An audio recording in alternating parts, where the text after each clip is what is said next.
Second chapter mechanical property of fluid. तो ये chapter में थोड़ा सा तुम लोगों को एक्स्ट्रा नोट्स दिखेगा, जो कॉलेज में पढ़ा है उससे आउट ऑफ भी दिखाई देगा, क्योंकि मैं अपडेट कर रहा था नोट्स को। तो फ्लूइड क्या होता है पहले वो देखते हैं, फिर उसकी प्रॉपर्टी पढ़ेंगे, फिर उसकी मैकेनिकल प्रॉपर्टी पढ़ेंगे। समझ में आया कैसे जाने वाले? पहला फ्लूइड, फिर प्रॉपर्टी, फिर मैकेनिकल। अंडरस्टूड? तो पहले देखते हैं फ्लूइड का मतलब क्या होता है। तो फ्लूइड क्या होता है? कोई भी सब्सटेंस जो फ्लो कर सकता है उसको फ्लूइड बोलते हैं। जैसे एक ग्लास में पानी लो और ग्लास के पानी को गिरा दो तो पानी ग्लास में से बाहर गिरना शुरू हो जाएगा, यानी फ्लो कर रहा है। तो बोलते हैं ज्यादातर लिक्विड और जितनी भी गैस होती है फ्लूइड की प्रॉपर्टी देती है। पर मैक्स इस चैप्टर के अंदर हम लोग सिर्फ लिक्विड के बारे में स्टडी करेंगे। इसको और अच्छे से समझने के लिए हमें फिजिक्स के वो दो ब्रांचेस को समझना पड़ेगा जो फ्लूइड की स्टडी को बताते हैं। तो बोलते हैं कि फिजिक्स में दो ब्रांचेस बनाएंगे, एक है हाइड्रोस्टैटिक ब्रांच और दूसरी है हाइड्रोडायनेमिक ब्रांच। हाइड्रोस्टैटिक ब्रांच में हम फ्लूइड की जो वो फ्लूइड की स्टडी करते हैं जो फ्लूइड रेस्ट में होता है। जैसे एक टाकी है, उस टाकी के अंदर जो पानी है वो कैसी पोजीशन में? रेस्ट पोजीशन में। करेक्ट? तो मैं बोलूंगा फ्लूइड क्या है? हाइड्रोस्टैटिक फ्लूइड है। इसकी स्टडी हम लोग सरफेस टेंशन में करेंगे। ठीक है? अब दूसरा जो ब्रांच है वो हाइड्रोडायनेमिक है, नाम से ही समझ में आ रहा है, वो ब्रांच फ्लूइड का जिसके अंदर हम फ्लूइड के मोशन की स्टडी करेंगे। ये वाले ब्रांच की स्टडी हम लोग फ्लूइड टॉपिक में करेंगे, जो अभी हम लोग करंटली कर रहे हैं। ठीक है? मान लो एक पाइप है, उस पाइप से पानी फ्लो कर रहा है, तो यहाँ पे मैंने बनाया है। अब पानी फ्लो हो रहा है तो पानी के मोशन की अगर स्टडी करना है तो हमें हाइड्रोडायनेमिक की स्टडी करना है। अगर पानी अगर कहीं कहीं पे रेस्ट पोजीशन में है और उसकी स्टडी करना है कि इसमें ग्रेविटी कितनी पड़ रही है, प्रेशर कितना लग रहा है, तो उसकी स्टडी की हम लोग हाइड्रोस्टैटिक में करते हैं। क्लियर है दोनों पार्ट? कुलसुम साहिब, फरहान? ओके, आगे बढ़ते हैं। तो हम लोग पहले ये पार्ट करेंगे, उसके बाद सरफेस टेंशन पे आएंगे। सरफेस टेंशन का कुछ भाग तुम लोग ने केमिस्ट्री में, सरफेस केमिस्ट्री में देख चुके हो। करेक्ट? तो आते हैं एक आइडियल फ्लूइड। आइडियल फ्लूइड का मतलब क्या होता है? एक आइडियल फ्लूइड का मतलब होता है कि नॉर्मली कोई भी लिक्विड के बारे में जब बात होती है तो तुम्हारे दिमाग में क्या आता है? पानी आता होगा, वाटर। एक पानी का नेचर क्या तुम्हारे दिमाग में आता है? पानी फ्लो करता है, पानी को अगर गिर जाए तो वो बहता है ना? तो ये कॉन्सेप्ट आता है। करेक्ट? तो ये आइडियल का मतलब क्या होता है? एक थेरेटिकल कॉन्सेप्ट है आइडियल का मतलब क्या होता है? एक फ्लूइड है ना, तो ये प्रॉपर्टी वो देता ही होगा। समझ में आया? जैसे फॉर एग्जांपल मेरे पास एक कंटेनर है, उसके अंदर मैंने पानी डाल दिया। अगर मैं पानी को दबाता हूँ तो कुछ हद तक पानी दबेगा, पर क्या पानी को पे प्रेशर देने पे पानी दबता है क्या? प्रेशर लगेगा पानी पे? नहीं, पानी पे प्रेशर नहीं लगता है, क्योंकि उसकी पानी की जो डेंसिटी होती है कांस्टेंट होती है। पानी के अंदर हर एक पार्टिकल का जो इंटरमोलिकुलर फोर्स होता है काफी स्ट्रॉन्ग, मीडियम स्ट्रॉन्ग होता है। सॉलिड से तो ठीक ही है ना? तो इसको ये इनकम्प्रेसिबल फ्लूइड है, इसमें प्रेशर अप्लाई करने पर भी वो कुछ नहीं होगा। It is non viscous. Non viscous का मतलब क्या होता है? विस्कस का मतलब होता है थिकनेस, किसी लिक्विड की थिकनेस। जैसे मान लो तुम्हारे पास घर में सॉस होगा, जैम होगा, हनी होगा, तो तुम लोग ऑब्जर्व किया होगा हनी को जब तुम लोग ऐसे गिराते हो तो हनी ऐसा धीरे धीरे फ्लो करता है। करेक्ट? वही जगह सॉस, तो सॉस तो निकलता ही नहीं, इसको पुश करके निकालना पड़ता है। तो ये क्यों ऐसा हो रहा है कि हनी कम गाढ़ा है, जैम जो होता है ज्यादा गाढ़ा होता है, पानी पतला होता है। तो जो चीज पतली होती है वो नॉन विस्कस होती है, और जो चीज गाढ़ी होती है वो विस्कस होती है। तो बोलते हैं जो फ्लूइड होता है ना नॉन विस्कस होता है, मतलब पतला पानी होता है, वो स्मूथली बहता है। समझ में आया? थर्ड पॉइंट क्या बोल रहा है? It's flow is steady, irrotational, non turbulent. अब ये तीनों के वर्ड के बारे में हम लोग इस चैप्टर में करने वाले हैं, पर मैं एडवांस में बता रहा हूँ। स्टेडी का मतलब देखो एक नदी का पानी ऐसा बह रहा है, अब इसका मोशन देखो कांस्टेंट है। हर एक जगह पे नदी पर अगर ऑब्जर्व करो तो नदी का बहाव हर जगह पे सेम रहता है। तो मैं बोलूंगा नदी जो फ्लो फ्लूइड होता है वो स्टेडी होता है। बरोबर? ए रोटेशनल का मतलब क्या होता है? जो मोशन है वो एक ही डायरेक्शन होता है, रोटेशन नहीं करते फ्लूइड के पार्टिकल।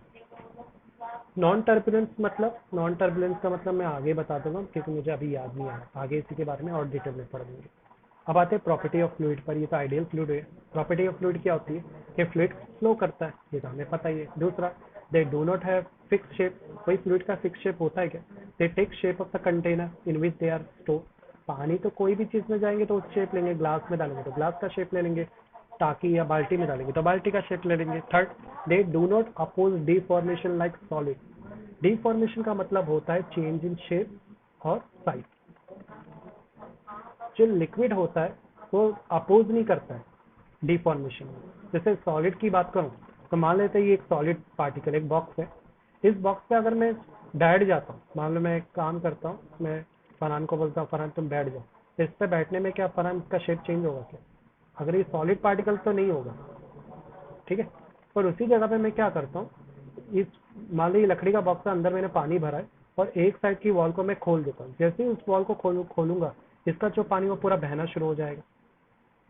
इससे क्या समझ में आ रहा है कि fluid do not oppose deformation, deformation को रोकता नहीं है, वो तो चाहता है कि हो जाए, यानी परमानेंट डिफॉर्म करता है फ्लूइड, करेक्ट, शेप चेंज कर लेता है। समझ में आ रहा है तुम लोग को? ओके। नेक्स्ट पार्ट है एटमॉस्फेरिक प्रेशर। एटमॉस्फेरिक प्रेशर क्या होता है, तो इसको समझना है तो एक्चुअली लगता है वर्ड एकदम आसान है, पर ये इतना आसान नहीं है। मान लो ये अर्थ है, तो इस अर्थ के आसपास ये जो लाइन मैंने बनाई है 8 किलोमीटर, यहाँ पे क्या लिखा, 8 किलोमीटर लिखा है मैंने, और ए क्या बता रहा है, एरिया बता रहा है, ठीक है। तो यहाँ पर जो हर जगह से एक एयर की फोर्स लग रही होगी, इस फोर्स को ही क्या बोलते हैं, एटमॉस्फेरिक फोर्स बोलते हैं। मैं जरा ये रीड कर लेता हूँ ताकि मुझे थोड़ा सा याद आ जाए। एटमॉस्फेरिक फोर्स को हमें एग्जांपल से समझते हैं। फर्स्ट करो, हमारे पास अर्थ है, इसके सराउंडिंग में एटमॉस्फेरिक प्रेशर है, जो मैंने देखो एरो से बना दिया है, ठीक है। अब उसके बाद मैं क्या कर रहा हूँ, यहाँ पर मैंने एक सिलेंडर बनाया, तो सिलेंडर का एरिया देखो मैंने रेड किया है।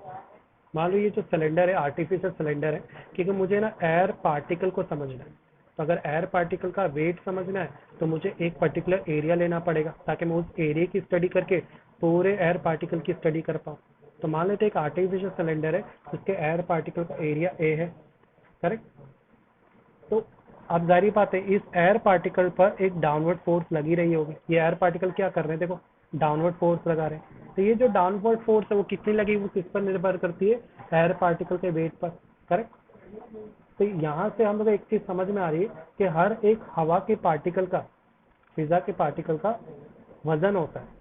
तो वो एयर पार्टिकल का जो वेट होता है, इस वेट को ही एटमॉस्फेरिक प्रेशर बोलते हैं। समझ में आया यहाँ पे कॉन्सेप्ट। एटमॉस्फेरिक प्रेशर क्या होता है, the weight of the particle is called atmospheric pressure.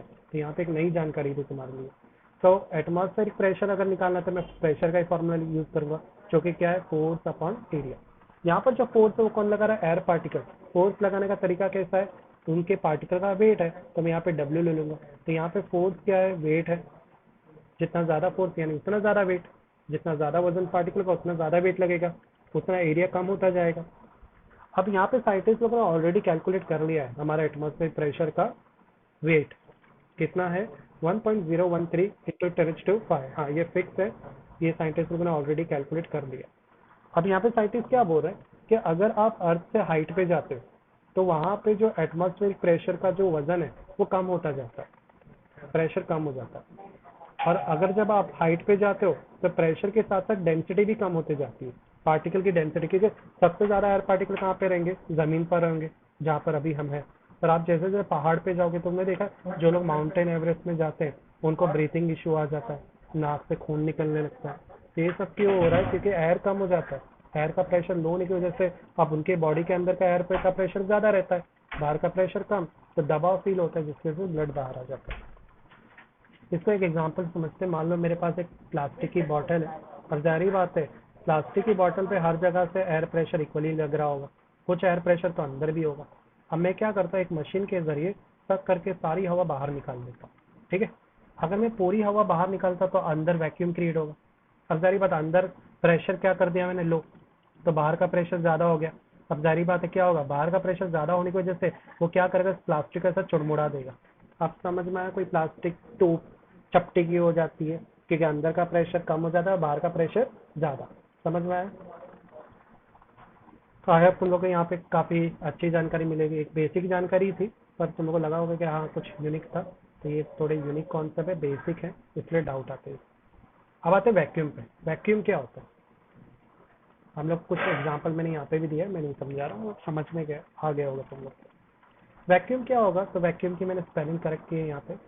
अगर प्रेशर, अगर अंदर का प्रेशर, किसी बॉटल के अंदर का प्रेशर कम हो जाए एटमॉस्फेरिक प्रेशर से, तो उसको वैक्यूम बोलते हैं। तब उस बॉटल के अंदर वैक्यूम क्रिएट होगा और ये बॉटल कुछ देर के लिए चुड़मुड़ा जाएगी, फिर नॉर्मल हो जाएगी। इसलिए बोलता है अगर कोई इंसान है, अगर वो गलती से यूनिवर्स में चले जाए, मतलब अपने अर्थ के बाहर चले जाए, तो क्या होगा, वो फटेगा या तो सिकुड़ जाएगा पूरा, और पूरा ब्लड बाहर निकल जाएगा, क्योंकि एटमॉस्फेरिक प्रेशर उसके बॉडी में तो है, बाहर तो लो है ना, तो पूरा प्रेशर बाहर निकलेगा। समझ में आया? क्योंकि प्रेशर हमेशा हाई से लो की तरफ भागता है। अंडरस्टूड? तो यहाँ पर एक और वर्ड है एब्सोल्यूट वैक्यूम। क्या क्या होता है? चलिए, ये वैक्यूम तो हमने क्रिएट किया सकिंग करके। एब्सोल्यूट वैक्यूम वो जगह होगी जहाँ पर जरा भी हवा ना हो। जैसे यूनिवर्स, अगर यूनिवर्स में बॉटल की स्टडी करता हूँ तो मैं बोलूंगा वो एब्सोल्यूट वैक्यूम मुझे पता चलेगा। शायद समझ में आ गया होगा वैक्यूम कॉन्सेप्ट में। अब आते हैं हम लोग एब्सोल्यूट प्रेशर और गेज प्रेशर में। तो एब्सोल्यूट प्रेशर क्या होगा? तो वापस से एक मिनट, तो शायद कोई अभी ज्वाइन किया है, शेख जावेद। ये निकल, कौन है जावेद?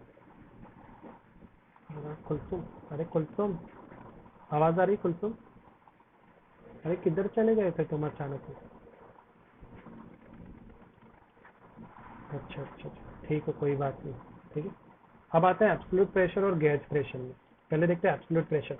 तो मैं आसान भाषा में बताता हूँ, एब्सोल्यूट प्रेशर का मतलब होता है टोटल प्रेशर। किसी चीज़ का टोटल प्रेशर को एब्सोल्यूट प्रेशर बोलते हैं। तो किसी चीज़ या ऑब्जेक्ट का टोटल प्रेशर किस पे डिपेंड करता है? तो टोटल प्रेशर दो चीज़ पे निर्भर करता है, कि वहाँ पे एटमॉस्फेरिक प्रेशर कितना लग रहा है और उसका गेज प्रेशर कितना। गेज प्रेशर का मतलब है कि उस ऑब्जेक्ट की, चलो देखते हैं गेज प्रेशर एक्चुअली है क्या। तो यहाँ पर मान लेते हैं मेरे पास एक टायर है। ये टायर मैंने बनाया एक्चुअली बाइक का टायर है। देखो अभी स्टार्टिंग में काफ़ी मोटा है। अगर ये मोटा क्यों है? क्योंकि इसके अंदर मैंने एक प्रेशर गेज लगाया। अब प्रेशर गेज क्या होता है? ये एक डिवाइस है। इस डिवाइस के जरिए हम लोग प्रेशर मेजर कर सकते हैं। ठीक है, अब ये डिवाइस का फॉर्मूला क्या है वो भी देखेंगे। तो अभी यहाँ पे टायर फूला हुआ है, मान लो कि टायर में से हवा निकल गई है या हवा नहीं है, पिस्टन मैंने ओपन कर दिया। तो बाहर से जो एटमॉस्फेरिक प्रेशर है और टायर के अंदर भी एटमॉस्फेरिक प्रेशर होगा, दोनों बराबर होगा, तो टायर में कोई बदलाव नहीं आएगा। अब मैं क्या करता हूँ, टायर में हवा भरता हूँ। अब टायर में अगर हवा भरनी है तो मुझे फोर्स अप्लाई करनी पड़ेगी, बरोबर। तो टायर में बहुत सारे एटमॉस्फेरिक प्रेशर आ जाएगा, और जाहिर बात है टायर के अंदर का जो प्रेशर वो ज़्यादा है और जो बाहर का प्रेशर वो कम आ गया। तो देखो प्रेशर का डिफरेंस आ गया। करेक्ट? समझ में आया ये वाला पार्ट? तो एब्सोल्यूट प्रेशर क्या बोल रहा है? The difference between the atmospheric pressure. अब अंदर का प्रेशर किस पे डिपेंड करेगा? वो गेज प्रेशर से नापेंगे।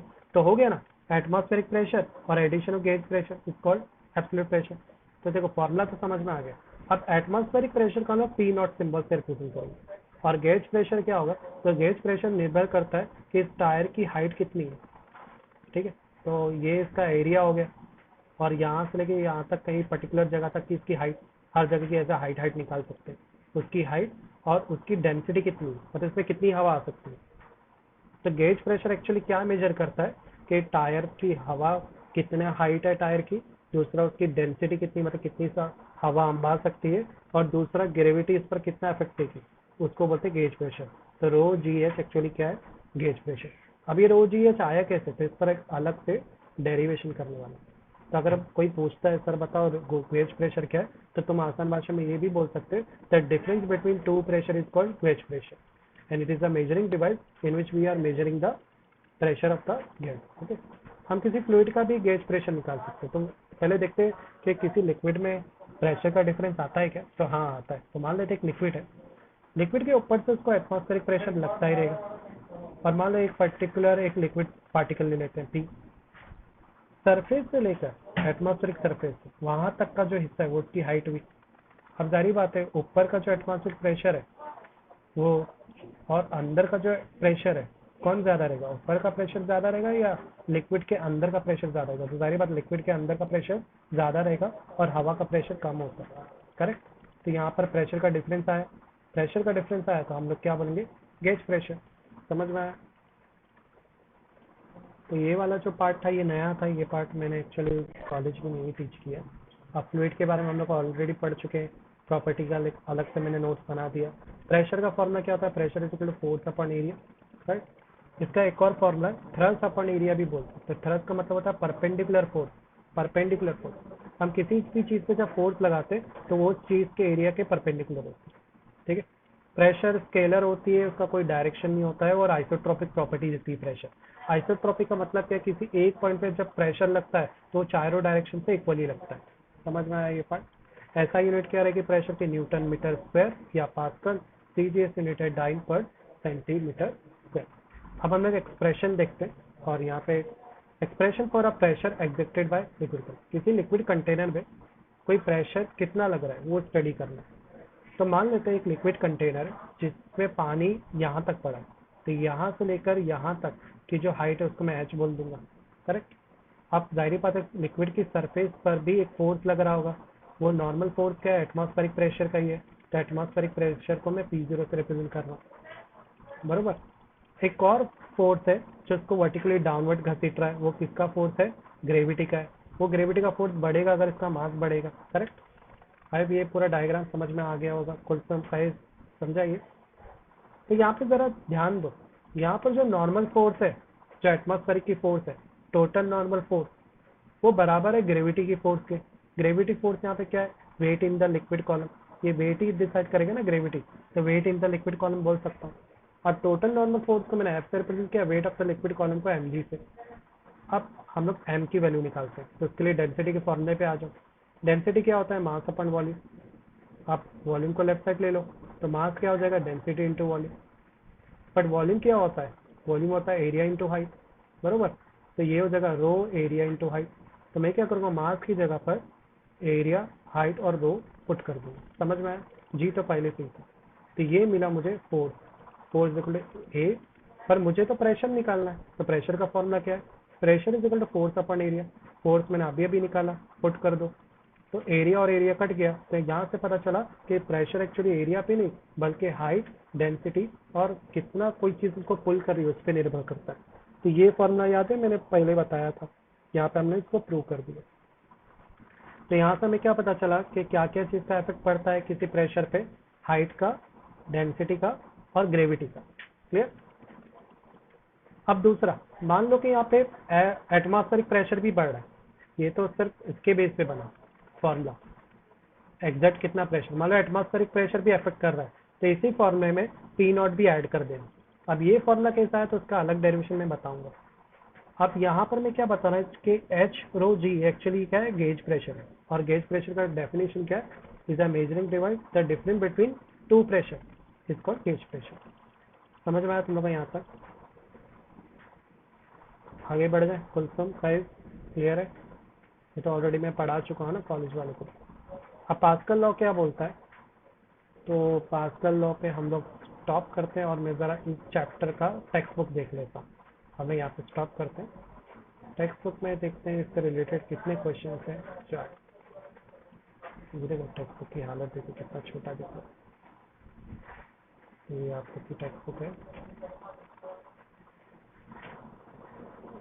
इट्स ओके, अच्छा हाँ कर देता हूँ, वो एक्स्ट्रा आ जाएगा तो